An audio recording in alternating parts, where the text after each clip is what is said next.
Hey everyone, welcome back to another benefit breakdown. Today we're going to be talking about the reasonable accommodation process for federal disability retirement. Understanding reasonable accommodations can be confusing, so we're going to break it down a little bit here to help simplify this overwhelming process.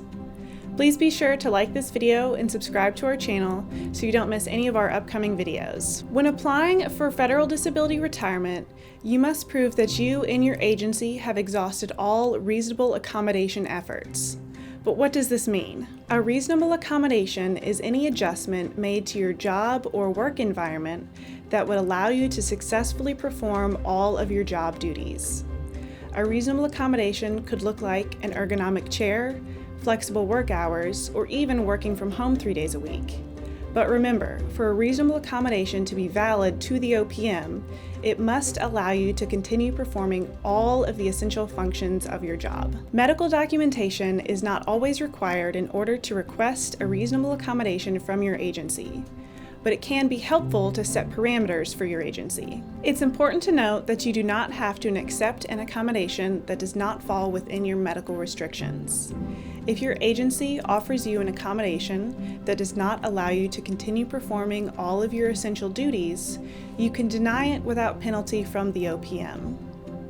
If there is no accommodation available to you, your agency will automatically start the reassignment process. A valid reassignment to the OPM is an existing vacant position at your same pay and grade level within your commuting area that you are qualified for. If your agency offers you a new job that does not fall within these specifications, you do not have to accept it.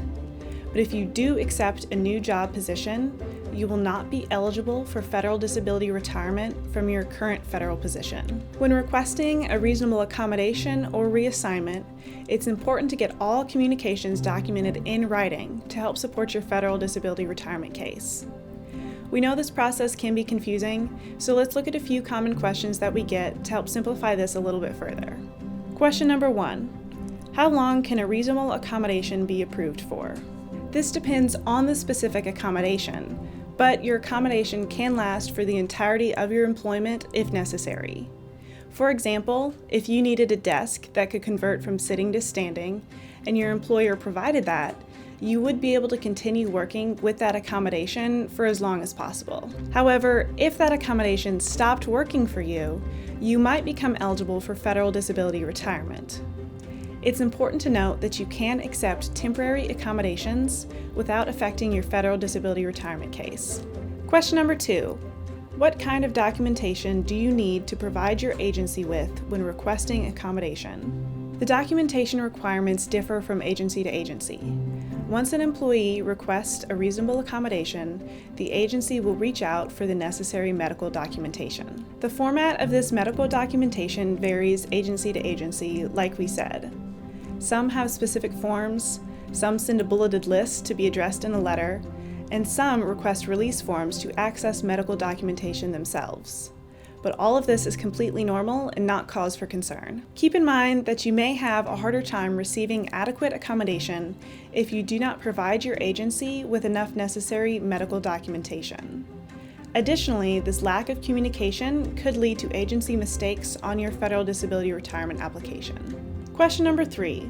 Can you still be approved for federal disability retirement if you separated from your agency prior to requesting any reassignment or accommodation?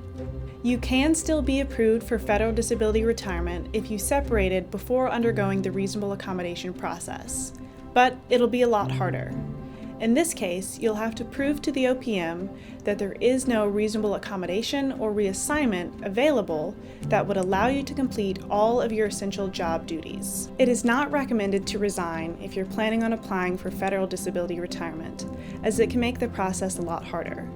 You will have to work with your agency on a lot of the documentation, and still being on the rolls can make that a lot easier. We know this was a lot of information, and we're glad you stuck around to learn more. For even more resources on this topic, check out the description below. And leave any questions you have in the comment section below, and we'll get to those as soon as possible. Thanks for watching. We'll see you next time.